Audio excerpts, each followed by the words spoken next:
Bismillahirrahmanirrahim. Assalamu alaikum students. Students, I say welcome to all of you to this new video session. Students, in today's video, we will discuss one of the most important topic of criminal law. इसे हम criminology भी कहते हैं और criminal law भी कहते हैं।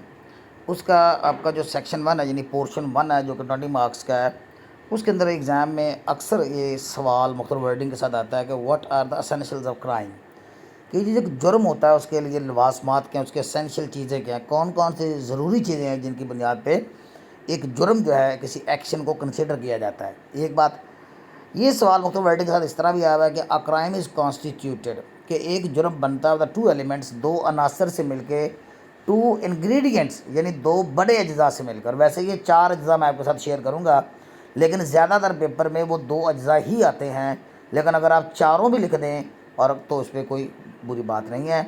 यानी एक्टस रियूस और मेंस रिया, यानी एक्टस रियूस को ये 2 लैटिन टर्में हैं, ये लैटिन टर्म्स हैं स्टूडेंट जिनको हमने अभी डिस्कस करना है। और कहता है कि मेंस रिया को छोड़ें और एक्टस रिया को डिटेल के साथ डिस्कस करें। बाज़ का तो ऐसे सवाल करता है और बाज़ का तो आपको कहता है कि मेंस रिया जो है उसके जो पूरा इसके गिर्द जो सारा एक लवासमात हैं, उसके जो मतलब जो ज़रूरी चीज़ें हैं वो डिस्कस कीजिए। और कभी वो एक्टस रियूस और कभी मेंस रिया, यानी इसके दोनों को मिला के पूछता है। और या फिर एग्ज़ाम में क्वेश्चन ऐसे भी आता है कि what are the constituting elements. Constitute होता है बनाना, किसी चीज़ की मेकिंग। तो किसी चीज़ की मेकिंग में यानी एक क्राइम की मेकिंग में या क्राइम की कॉन्स्टिट्यूटिंग में कौन कौन से अनासर है। 2014 एनुअल में आया, ये 2015 की सप्ली में आया, एनुअल में आया, इस तरह 2023 की सप्लीमेंट्री में भी ये क्वेश्चन आया हुआ है कि discuss in detail the elements of crime. Elements of crime के जो है वो डिटेल से बयान कीजिए। मेंस रिया और actus reus with examples for each, और दोनों में से हर एक की क्या दीजिए एग्जांपल्स दीजिए। ये सप्लीमेंट्री 2023 में क्वेश्चन आया है। स्टूडेंट्स, ये आपके तमाम सवालों का एक ही जवाब है जो कि मैंने यहाँ पे लिखा है। वैसे तो ये कोई 20 दफ़ा ये क्वेश्चन एग्ज़ाम में आया हुआ है। सो इम्पॉर्टेंट टॉपिक है, वेरी इंपॉर्टेंट टॉपिक है। और इसमें जो 2 बड़े अनासर हैं ना एक क्राइम के, एक्टस रियूस और मेंस रिया, जो कि लैटिन टर्म्स हैं, इनको ज़्यादा फोकस करने की ज़रूरत है। लेकिन हम 4 अनासर या 4 एसेंशियल्स की बात करेंगे आज हम। स्टूडेंट्स, ये बहुत ही आसान ज़बान में तरतीब दिया गया मेरा मटेरियल होता है। और यहाँ पे मैंने लिखा है कि अल्हम्दुलिल्लाह नोट्स का कोई मुकाबला नहीं है। आप लाजमी तौर पे मेरे जो क्वेश्चंस के आंसर्स हैं या मेरे नोट्स हैं, ये वाले जो नोट्स की शक्ल हुई है, इसको ज़रूर कंपेयर कीजिए with that material which is available on YouTube. आपको ज़मीन आसमान का फ़र्क नज़र आएगा। वहाँ पे आपको मुश्किल डिक्शन है, मुश्किल वर्डिंग है, लंबे सेंटेंसेस हैं, जबकि मेरी ये स्पेशलिटी है इन वीडियोस की कि इसके अंदर sentences are always short, crispy, easy to learn and easy to reproduce in your examination. तो ये स्टूडेंट्स फीचर्स हो गया, थोड़ी सी इन नोट्स की स्पेशलिटी की बात होगी। और अगर आप इफ़ यू आर इंटरेस्टेड, और पहले आप वीडियो देखिए पूरी और दूसरों से कंपेयर कीजिए, देन मुझे कॉल कीजिए और फिर जो है कमेंट बॉक्स में कमेंट कीजिएगा। तो सबसे पहले हम इंट्रोडक्शन दे लेते हैं कि इस तरह का सवाल है तो हमने इसको इंट्रोडक्शन क्या करना है। Elements of crime are the most important topic. याद रखें, ये जो एलिमेंट्स ऑफ क्राइम है ये मोस्ट इंपॉर्टेंट टॉपिक है पाकिस्तान पिनल कोड में और इंडिया के आईपीसी यानी इंडियन पिनल कोड में। यानी इंडिया के अंदर ये आईपीसी है, हमारे पाकिस्तान में ये पीपीसी है, यानी Pakistan penal code. Before we discuss the elements of ingredients of crime, इससे पहले कि हम क्राइम को डिस्कस करें, जो कि हमारा मेजर जो इसके अंदर जो वर्ड है ना वो क्राइम ही है। ग्रेडियंट्स तो हैं लेकिन क्राइम के मतलब हैं चूँकि, तो हमने पहले क्राइम को देखना कि क्राइम क्या होता है। तो आइए डेफिनेशन ऑफ क्राइम को अगर हम देखते हैं तो क्राइम क्या होता है, ये पहले 7 अल्फाज में और फिर आप 2 लोगों की, 4 लोगों की, 6 लोगों की, मुख्तलिफ ज्यूरिस्ट हैं, जो फेमस थिंकर्स हैं, उनकी तरफ से जो क्राइम की डेफिनेशन उनको आप ऐड कर सकते हैं। तो मैंने क्राइम की यहाँ पे सादा सी पहले डेफिनेशन की कि ये एंटी सोशल बिहेवियर होता है। यानी माशरे के अंदर आप जब एंटी ओके को अमल कर देते हैं, जिस तरह माशरा चल रहा होता है उसके से हट के आपको चन चढ़ा देते हैं, को फेल कर देते हैं, को एक्शन कर देते हैं या को अनलॉफुल एक्ट कर देते हैं, तो वो आपका क्राइम बन जाता है। एनी एंटी सोशल बिहेवियर और एनी अनलॉफुल एक्ट, कोई भी एंटी सोशल बिहेवियर या कोई भी गैर कानूनी किस्म का आपका एक्शन, और एक्शन भी कौन सा ज़रा सुनिए, आगे इसकी लेंथ के आगे इसकी एडिशनल चीज़ है, ये इसकी एडजेक्टिव क्लॉज है। यानी ये मज़ीद बता रहे हैं कि कौन सा लॉफुल एक्ट जो कि एडवर्सली इफ़ेक्ट करे मुआशरे को, जिससे मुआशरा मुखालफ तौर पर एडवर्सली बुरी तरह जो है क्या हो जाए या मुतासर हो, इफ़ेक्ट हो, उसके ऊपर असर पड़े, मनफी असर उसका पड़े, पॉजिटिव नहीं, एडवर्सली इफ़ेक्ट कह रहे, नेगेटिवली इफ़ेक्ट कह लीजिए, और at the public at large, या मजमूई तौर पे ओवरऑल पब्लिक का उसमें नुकसान हो जाए, इस कॉल्ड क्राइम, वो क्राइम कहलाता है। या इसकी डेफिनेशन जो भी बन सकती है कि एनी रॉन्गफुल एक्ट, आपका कोई भी गलत काम, रॉन्गफुल एक्ट, आपका रॉन्ग एक्ट, वे चीज़ प्रोहिबिटेड वाला है, जिसे कानून ने मना कर रखा हो लेकिन आप वो काम करें, और या फिर वो पनिशेबल बाय लॉ हो, यानी एक तो वो प्रोहिबिटेड बाय लॉ हो और दूसरा वो एक्शन पनिशेबल बाय लॉ हो, वो आपका क्राइम बन जाता है। आपका कोई भी रॉन्गफुल एक्ट जो कि पनिशेबल बाय लॉ हो और प्रोहिबिटेड बाय लॉ हो, यानी कानून ने इसको प्रोहिबिट किया हुआ हो, मना किया हुआ हो, तो वो अगर आप एक्शन करते हैं तो वो क्राइम बन जाता है। ब्लैक स्टोन की क्राइम की डेफिनेशन है, ब्लैक स्टोन की आप इन्वर्टेड कॉमा में लगा लीजिएगा। ब्लैक स्टोन ने इसको यूँ डिफाइन किया है कि क्राइम इज़ एक्ट, क्राइम एक एक्ट होता है कमिटेड और ओमिटेड, जो कि कमिट भी किया जाता है, जिसमें आप कोई फिज़िकली कोई आप एक्शन कर डालते हैं, और या फिर ओमिटेड, या आपको फिज़िकल एक्शन करना होता है बाज़ जगह पर और आप जानबूझकर वो अमल नहीं करते, या वो अमल करने में नाकाम रहते हैं, आप ओमिशन कर देते हैं, यानी एक ऐसा अमल जो कि लॉ आपसे, जो आपकी लीगल ड्यूटी था, जो कि आपको करना था लेकिन आप वो नहीं करते। तो ये इसके दो एंगल हैं, याद रखें। यानी क्राइम का एक एंगल नहीं है कि सिर्फ कमीशन ही उसके अंदर हो, कमिट करने का ही अमल हो, बल्कि उसके अंदर ओमिट यानी ओमिशन का भी अमल हो सकता है। कमीशन और ओमिशन या कमिटेड और omitted in violation of public law, किसके नतीजे में, पब्लिक लॉ की वायलेशन के नतीजे में जब आप कोई काम या कर डालें और या लीगल ड्यूटी का हमल काम आप ना करें, तो ये क्या बन जाता है, क्राइम बन जाता है। ऑक्सफोर्ड डिक्शनरी ने इसकी डेफिनेशन को यूँ कि crime is an act, crime एक ऐसा अमल है पनिशेबल बाय लॉ, जिसे काबिल सज़ा करार दिया जाता है कानून की जानब से, जिसे कानून काबिल सज़ा करार दे दे, आर फॉरबिडन बाय लॉ, और या कानूनन वो ममनुआ हो, फॉरबिडन हो, आर बाय स्टैट्यूट, और या कोई कानून बना के आपको मना किया गया हो, and injurious to public welfare, और वो पब्लिक वेलफेयर के लिए नुकसानदेह हो, आपका वो अमल जो कि पब्लिक वेलफेयर को इंजूरियस, हार्मफुल हो, नुकसानदेह हो, डेट्रीमेंटल हो, वो क्या करता है, वो क्राइम कहलाता है। ये दो डेफिनेशनें हो गई, एक तो ऑक्सफोर्ड डिक्शनरी की और दूसरी ब्लैक स्टोन की। अब इन डेफिनेशंस के बाद स्टेप बाय स्टेप हम आगे चलते हैं। तो एलिमेंट्स अगर हम बात करते हैं तो वैसे तो दो ही मेजर एलिमेंट हैं, ये मेंजरी और एक्टिस रियोस, लेकिन हम चार एलिमेंट्स को डिस्कस करते हैं, क्योंकि चार चीज़ें होंगी ये वाली, तो वो अमल, वो एक्शन क्या कहलाता है, एक क्राइम बनता है। There are 4 elements in a crime, crime के अंदर चार चीज़ें शामिल होती हैं, चार अनासर, चार इंग्रेडिएंट्स, चार कॉन्स्टिट्यूएंट शामिल होते हैं, इन इंक्लूडिंग, जिसमें शामिल एक पर्सन। सबसे पहले तो इसके अंदर कोई पर्सन होना चाहिए। ये पर्सन को आगे चल के मैं डिटेल डिस्कस करूँगा। पर्सन से सिर्फ नेचुरल पर्सन नहीं है, जैसे हम, मैं और आप हैं, हम तुम हैं, ये नेचुरल पर्सन है, जीते जागते इंसान है। एक तो इसके अंदर जीते जागते इंसान होना चाहिए, कोई एनिमल नहीं। जानवरों से आमतौर पे हम ये इस तरह के क्राइम्स करने की तवक्को नहीं करते। आर्टिफिशियल पर्सन, या फिर कोई आर्टिफिशियल पर्सन होता है, ये अल्लाह की फॉर्म्स, सॉरी ये फॉर्म्स हो गई, ये कंपनीज होंगी, या आपकी इनकॉर्पोरेशन होगी, जिनको कानून एक पर्सन कंसिडर कर लेता है सिर्फ अपनी सहूलत के लिए कि ये एक पर्सन है, इसकी एक एंटिटी, एक हैसियत, एक शख्स की सी है। तो आप जानते हैं लीगल टर्म में, ये लीगल टर्म में पर्सन मुराद, यानी लीगल टर्म में भी इससे मुराद है और नेचुरल पर्सन भी मुराद है। फिर मैनेजरिया है, ये आपको भी आप बताएंगे कि मैनेजरिया एक लैटिन वर्ड है, एक लैटिन टर्म है, ये क्या ज़ाहिर करती है। एक्टसरिया, ये भी आपको बताएंगे, ये भी एक लैटिन टर्म है। फिर इंजरी, और उसके अंदर किसी का नुकसान हो, चाहे वो मेंटल नुकसान हो, चाहे वो फिज़िकल नुकसान हो, और चाहे उसकी प्रॉपर्टी का नुकसान हो, चाहे उसकी रेपुटेशन की इंजरी हुई हो, जज्बात मजरूह हुए हों, या फिज़िकल इंजर किया हो, या किसी के माल मता को नुकसान पहुँचाएगा हो, यह भी हम चल के डिटेल के साथ बात करेंगे। तो याद रहे स्टूडेंट्स के, जिनके अंदर ये चारों अनासर पाए जाते हैं, वो क्या कहलाता है, क्राइम कहलाता है। आइए इनको एक एक करके डिस्कस करते हैं। स्टूडेंट्स देखिए, मैं प्रेजेंटेशन इस लिहाज से बनाता हूँ कि पहले मैंने उसका जिक्र किया, फिर मैंने एक आपको तरीका, बड़ी बिल्कुल सिस्टमेटिकली ये नोट्स मेरे जब मूव करते हैं, यानी लॉजिकली, और हर पिछला जुमला अगले जुमले के साथ लॉजिकली मरबूत होता है, उसका रबत होता है, उससे जुड़ा, उससे लिंक्ड होता है।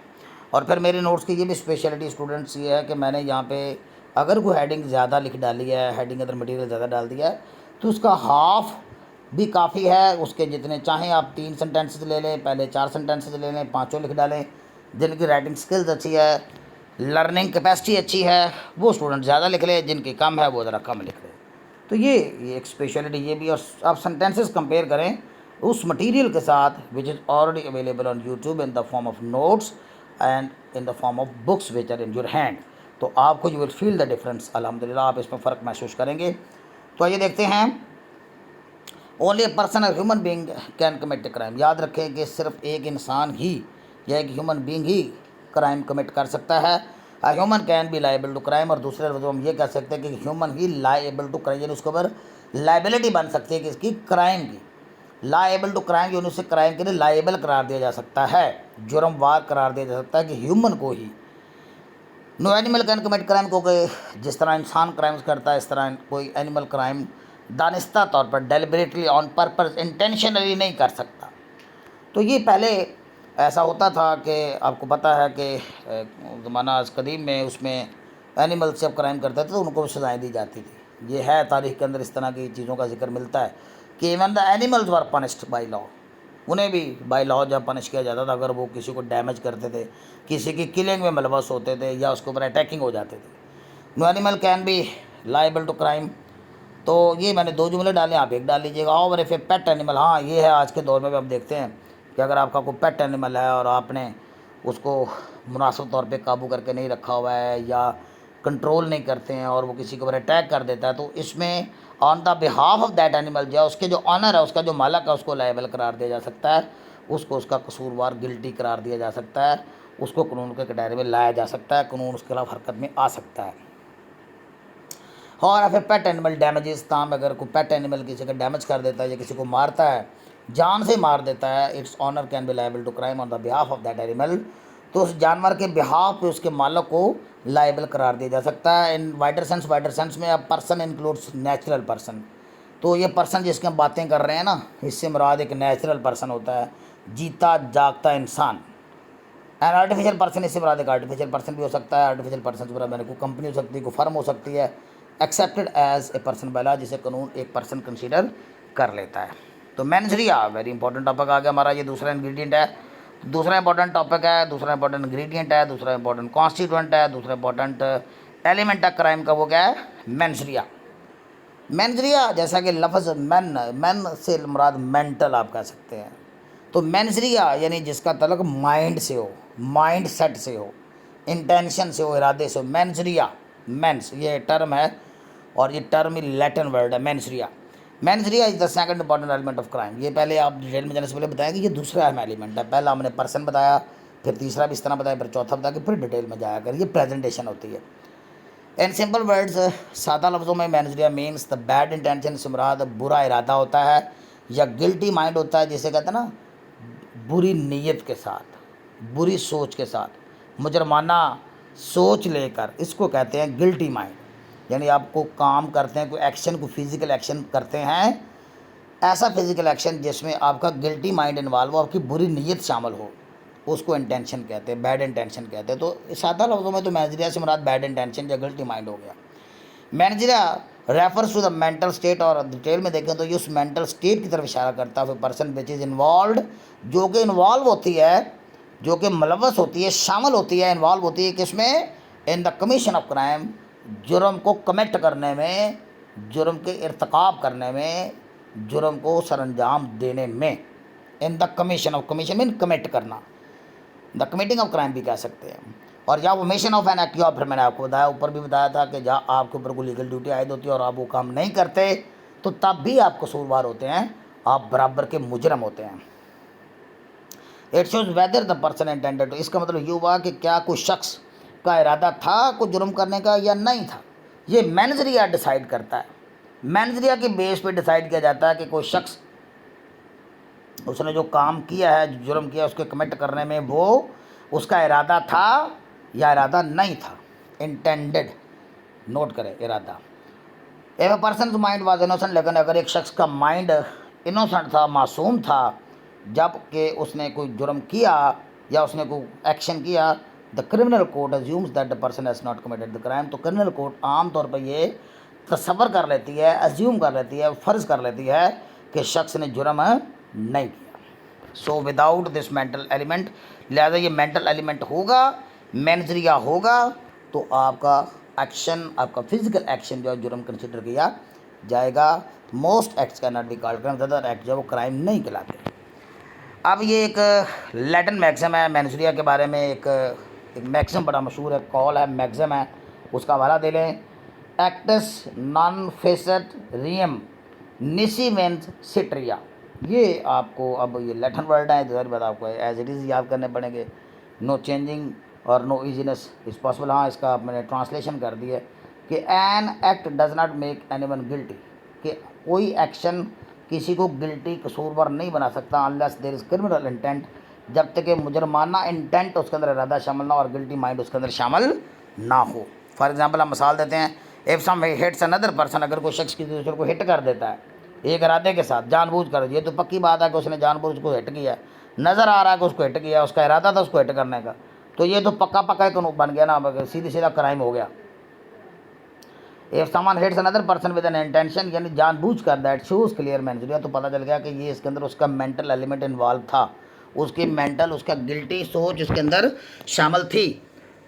But if someone bumps into someone, लेकिन अगर कोई एक शख्स किसी दूसरे से टकरा जाता है, बम्प होता है ज़ोरदार तरीके से टकराना, without an intention of hurting him, लेकिन उसका इरादा ये ना हो कि उसने उसको हर्ट करना था, बल्कि वो भाग रहा था या किसी डर से भागा, या किसी चीज़ को देख के, किसी खतरनाक सांप को या इस तरह की चीज़ को देख के भागा और किसी से हिट होगा और बंदा गिर गया, आगे बड़ा को दूध उबल रहा था या पानी उबल रहा था, उसमें जा गिरा वो शख्स जो है, तो इसमें उसको हम नहीं कह सकते कि वो इसमें वाला, क्योंकि इसमें उसका मेंटल एलिमेंट नहीं था, वो मेंटली बुरी सोच के साथ उसके साथ नहीं टकराया। बुरी सोच यानी उसकी गंदी सोच नहीं थी, मुजरमाना सोच नहीं थी कि उसके साथ वो टकराए और उसका नुकसान करे, तो इसमें आमतौर पर मैनेजरिया शामिल एलिमेंट शामिल नहीं होता, तो इसलिए इसमें कोई मैनेजरिया नहीं है।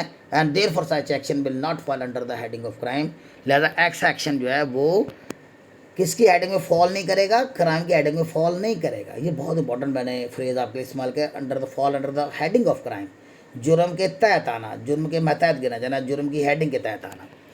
इसी तरह एक्टस रिया है, ये भी एक लैटिन टर्म है, इसका मतलब क्या होता है ये भी आपको बताता है। एक्टस लफ्ज़ एक्ट होता है, यानी अमर को कहते हैं, याद रखें। Actus, act mean action. Reus का मतलब क्या होगा, फॉरबिडन बाय लॉ, तो actus reus, actus reus is the third major element of crime, ये क्राइम का तीसरा बड़ा एलिमेंट है। एक्टस मीन्स एक्शन, और एक्टस का मतलब एक्शन होता है, and reus mean forbidden by law, जिसे कानून ने माफ़ किया, कानून ने मना कर रखा हो, तो ये दो लफ्ज़ों से मिल के एक लैटिन टर्म है एक्टस रियस, यानी एक आपका ऐसा एक्शन जिसे फॉरबिडन बाय लॉ हो। It refers to physical part of the crime, और ये physical part of the crime को जाहिर करता है कि जिसमें आप जिस्मानी तौर पर फिजिकली क्या हो, इन्वॉल्व हो, एक्शन हो। अगर आप फिजिकली इन्वॉल्व नहीं होते, आपका जहन के अंदर चीज़ें आ रही हैं कि ये काम कर दें, आप ये चन चढ़ा देंगे, ये अमल कर दें, लेकिन आप फिजिकली इसको नहीं करते, तो खाली सोचों पर सज़ाएँ नहीं मिलती, खाली सोचों पर सज़ाएँ नहीं मिलती। तो ओनली थॉट जो है ना वो लायबल टू क्राइम नहीं है, लेकिन उसके अंदर आप फिजिकल एक्शन, पहले सोच आई, आपकी मुजरमाना सोच बनी, आपकी मनफी सोच बनी, और आपने फिजिकली उस सोच को अमली तौर पे शक्ल दे दी, तो वो आपका जुर्म बन गया। It means the actual physical action, इससे मुराद होता है एक्चुअल, ये एक्ट से एक्चुअल, हकीकी भी इसका मुराद होगा। एक्चुअल एक्शन भी कह सकते हैं, एक्चुअल भी कह सकते हैं। एक्चुअल एक्शन या अनलॉफुल कंडक्ट या behaviour that constitute a criminal offence, जो कि क्रिमिनल ऑफेंस यानी कि आपको मुजरमाना गलती को बनाने में अहम किरदार अदा करे, उसको एक्ट सीरियस कहते हैं। It can also include omission, इसके अंदर जारी बात ओमिशन भी हो सकता है कि आप जानबूझकर फिजिकल एक्शन जो है, जो कि आपसे रिक्वायर्ड था लीगली, लेकिन आपने उसको नहीं सर अंजाम दिया, गफलत की, जानबूझ के आपने नहीं किया, या आपने आए बाएँ शाएँ कर दिया, तो ये चीज़ आपके गले पड़ जाएगी, आप फिर भी मुजरम हैं। यानी फेलियर टू एक्ट में ओमिशन का मतलब क्या होगा कि आप ओमिट कर दें, यानी आप उसको किसी काम को सर अंजाम देने में, एक्शन करने में नाकामी का मुजाहरा करें। When there is legal duty to, जबकि आपकी लीगल ड्यूटी बनती हो ऐसा करना। विदाउट एन एक्शन और ओमिशन, यानी एक्शन के बगैर या ओमिशन के बगैर, तो जो कि ये शान आ रहा है इसलिए मैंने ना ओमिशन लफ्ज़ लगा लिया है। Failure to act there can not be no crime, जुर्म कोई नहीं बन सकता, या तो एक्शन हो और या फिर एक्शन ना किया गया हो। ओमिशन यानी वो अमल, वो लीगल ड्यूटी जो आपको निभानी चाहिए थी आप ना निभाएं, या फिर आपको लीगली एक काम नहीं करना था, आप वो कर डालें, तो इन दोनों सूरतों में क्या होगा, क्राइम नहीं होगा। तो ये दोनों चीज़ें मिलेंगी तो क्राइम बनता है। The law does not punish thoughts only, और कानून खाली सोचों को सज़ा नहीं देता। There must be involvement of physical action, physical action होना ज़रूरी है। आप किसी के बारे में सोचते रहें कि मैंने इसका मर्डर करना है, मैंने इसका मर्डर करना है, मैंने इसका कत्ल करना है, आपकी सोच गंदी है, आपकी सोच इलीगल है, आपकी सोच मुजरमाना है, लेकिन आप फिज़िकली कुछ नहीं कर रहे, तो इस पर तो कोई पर्चा नहीं है, इस पर तो कोई कानून आपको हरकत में नहीं लेके आएगा। हाँ, आपकी सोच भी हो और आप उसको फिज़िकली कंडक्ट भी कर डालें तो ये क्या बन जाएगा, आपका जुर्म बन जाएगा। तो अब कमिटिंग एंड इलीगल एक्शन, एक तो इसके अंदर मैंने ये एक्टस रियाज के अंदर क्या होता है, ये इसके एलिमेंट्स मैं बताता हूँ। ये कुछ एलिमेंट्स हैं कमिटिंग एंड इलीगल एक्शन के, आपको इलीगल एक्शन कर डालें। This is when a person physically does something that is illegal, यानी एक शख्स जो है वो ऐसा काम करे फिजिकली जो कि इलीगल हो। फॉर एग्जांपल हिटिंग समन, आप किसी को हिट कर दें, यानी इसको हमला करके, असॉल्ट करके, या फिजिकली आप किसी चीज़ की कोई चीज़ उठा लें, ये चोरी हो गई। डैमेजिंग प्रॉपर्टी, या किसी की वैंडलिज्म इसे कहते हैं, या किसी की जायदाद को, प्रॉपर्टी को आप क्या करते हैं, खड़ी फसलों को आग लगा दें, जुर्म कर दें, किसी की खड़ी कार को आप डैमेज कर दें जानबूझकर, तो ये सारा क्या एक्शन है। सारे ये किसकी मिसालें हैं, इलीगल एक्शन की मिसालें हैं। और ओमिशन की मिसालें आपको बता दूं, मैंने आपको बारहा बता दिया अभी कि ओमिशन क्या होता है कि जब आपसे एक लीगल ड्यूटी तकाजा करती है कि आपने ये ऐसा होने की सूरत में ऐसा करना है, लेकिन आप ऐसा नहीं करते, उस चीज़ की आप तनख्वाह लेते थे, वो आपको ड्यूटी पे मामूर किया गया था, लेकिन आपने वो काम नहीं किया, तो आपने ओमिशन कर दिया, नुकसान हो गया, तो आप लायबल हैं। Sometimes a person can be guilty of a crime, बाज़ का देखिए गिल्टी ऑफ क्राइम हो सकता है, उसे मुजरम ठहराया जा सकता है। If he fails in doing something, अगर वो कुछ करने में नाकाम रहता है, which is his legal duty, जो कि उसकी लीगल ड्यूटी हो, this is called an omission, इसे ओमिशन कहते हैं। एक्ट्रेस के अगर हम मसाले देखें तो ये इसमें कुछ ओमिशन होती हैं, कुछ एक्शन होते हैं। तो मैंने यहाँ पे 7 एग्जांपल्स दे दिए हैं, ताकि 2-3 एग्जांपल बच्चे के माइंड से अगर स्किप भी हो जाएं तो वो परेशानी उसे ना हो। हाँ, अगर वो सातों के सातों लिख सकता है तो आप सातों के सातों लिख डालिए, आपके पेपर को लेंथ मिल जाएगी। एग्जाम्पल्स में एक्टिव यूज़ की अगर हम एक्टिव यूज़ की मिसालें देते हैं, person if a person punches another, एक शख्स दूसरे शख्स को पंच मारता है, ज़ोरदार मुक्का मारता है लड़ाई के दौरान, और उसका ये जो एक्ट है पंचिंग करने का, एक्टिव यूज़ एक्ट्रेस होगा, क्योंकि इसमें आपने फिजिकल एक्शन कर डाला। तो फिजिकल एक्शन कर डाला उस शख्स को डैमेज पहुँचाने की सोच के साथ, तो ये जुर्म हो गया आपका। A customer takes an item, एक कस्टमर जो है किसी दुकानदार की कोई चीज़ उठा के ले जाता विदाउट पेइंग द प्राइस, और उसके पैसे नहीं देता, has act of taking item is active, और ये उसने कमीशन कर डाला, एक ऐसा फिजिकल एक्शन कर देगा जो कि फॉरबिडन बाय लॉ था, जिसे कानून ने मना किया हुआ था, कानूनी तौर पे वो ऐसा नहीं कर सकता, उसकी प्राइस अदा किए बगैर वो चीज़ वहाँ से उठा नहीं सकता, वो चोरी गिनी जाएगी, लिहाजा ये क्या होगा, कमीशन ऑफ फिजिकल एक्शन हो गया।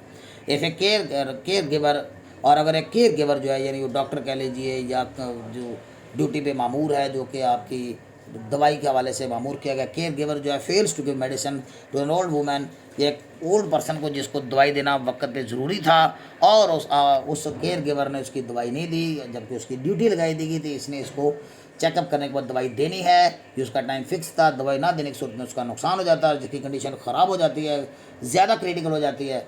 ये बंदा, उसने देखो बैठा रहा है, उसने गफलत का मुजाहरा किया है, उसने लीगल ड्यूटी पूरी नहीं की, उसने ओमिशन कर डाला, यहाँ पे तो एक्शन नहीं किया ना, यहाँ तो ओमिशन हो गया, यानी वो जो लीगल ड्यूटी थी उसको उसने फेलियर टू एक्ट, इसका मतलब फेलियर टू एक्ट आप जेन में रख लें, वल fall under the heading of active use. इसने एक लाइफ गार्ड है, वो जो ज़िंदगी बचाने के लिए एक लाइफ गार्ड मुकर्रर किया गया कि किसी को डूबते हुए देखता है लेकिन कुछ नहीं करता, वहीं खड़ा रहता, उसको डूबने देता है, तो उसने ओमिशन कर डाला। ये उसकी लीगल ड्यूटी बनती थी कि उसको बचाए, एक्शन करे, लेकिन उसने एक्शन नहीं लिया, फेलियर टू एक्ट हो गया, इसको ओमिशन कहते हैं। और भी एग्जाम्पल देखें, अगर एक मदर जो अपने बच्चे को फीड नहीं करवाती है और बच्चा मर जाता है, तो ये इसकी ड्यूटी थी। वैसे तो आमतौर पर माँ की ममता से तवक्को नहीं की जाती, लेकिन अगर ऐसा को कर देता है तो mother is liable to crime, तो माँ को लायबल टू क्राइम हो सकता है, क्योंकि उसने ओमिशन ऑफ एन एक्ट किया है।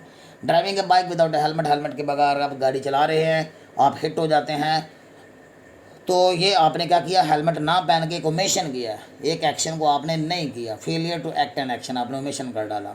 Driving a car without fastening seat belt, और सीट बेल्ट बांधे बगैर अगर आप को ड्राइविंग करते हैं तो ये आपका ओमिशन ऑफ एन एक्शन हो जाएगा। अब इसकी रिक्वायरमेंट्स क्या है, एक एक्टिव यूज़ की, एक्टिव यूज़ की ये रिक्वायरमेंट होती है कि आपका एक्शन वॉलंटियरली होना चाहिए, कि आपने फिजिकल एक्शन तो इसके अंदर करना ही होता है, तो आपने फिजिकल एक्शन जो करना है ना, उस एक्शन को आपको वॉलंटियरली, यानी रज़ा कराना तौर पर उसमें आपकी रज़ा शामिल हो, उसमें आपकी मंशा, आपकी मर्ज़ी शामिल हो, वॉलंटियरली आपने वो काम किया हो, and the action should not be under any force, और ये कि मजबूरी के तहत भी नहीं, मजबूरी से मुराद है कि फोर्स करके, गन पॉइंट में फोर्स के करके ना हो। It means that a person should have control on his senses, और इसका मतलब ये कि एक शख्स के होश उस वक्त कायम हो जब उसने वो काम किया हो। एफ सम एक्स अंडर फोर्स, और अगर को अंडर फोर्स में ज़रा काम करता है, लाइक बीइंग पोस्ट, जैसे ज़बरदस्ती जिसे को काम कराया जाए या करवाया जाए, it may not fall under the counted as actus reus, उसे एक्ट्रेस काउंट नहीं किया जाएगा। The action should be cause harm, और पूरा एक्शन, वो जो फिजिकल एक्शन आपने करना उससे किसी का नुकसान हुआ हो, ये चीज़ भी है। आपका फिजिकल एक्शन है उससे किसी का नुकसान भी हुआ। फ़र्ज़ किया आपने एक नेज़ा पकड़ा और ज़ोरदार तरीके से आपने फेंक दिया और वो फसलों में जाके गिरा है, तो उसमें तो किसी की नुकसान नहीं हुआ, उसमें किसी का फिजिकल तो नुकसान नहीं हुआ ना।